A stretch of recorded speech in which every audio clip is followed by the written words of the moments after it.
அஸ்ஸலாமு அலைக்கும் வரஹ்மத்துல்லாஹி வபரகாத்துஹ்.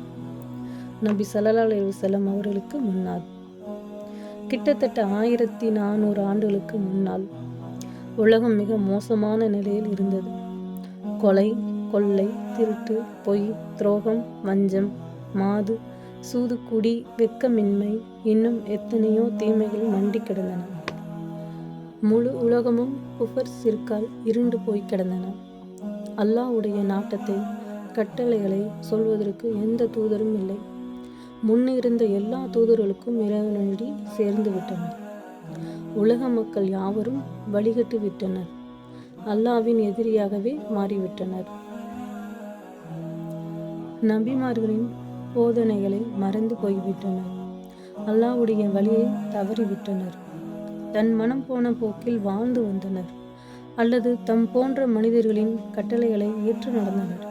அல்லது தம் குடும்ப வழக்கப்படி நடந்து வந்தனர். அல்லாஹ்வின் வேதங்களை மாற்றிவிட்டனர். அதில் தமது சொந்த கருத்துக்களை சேர்த்து கொண்டனர். மேலும் கற்களை சிலைகளாக செய்து அதை வணங்கி வந்தனர். அவைகளுக்கு பூஜை செய்தனர். அதன் பேரில் பிராணிகளை அறுத்து பலியிட்டனர். நேர்ச்சை செய்தனர்.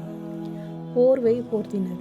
மரம், மலை, ஆறு, வாய்க்கால், உயிருள்ள உயிரற்ற எல்லாவற்றையும் வணங்கி வந்தனர்.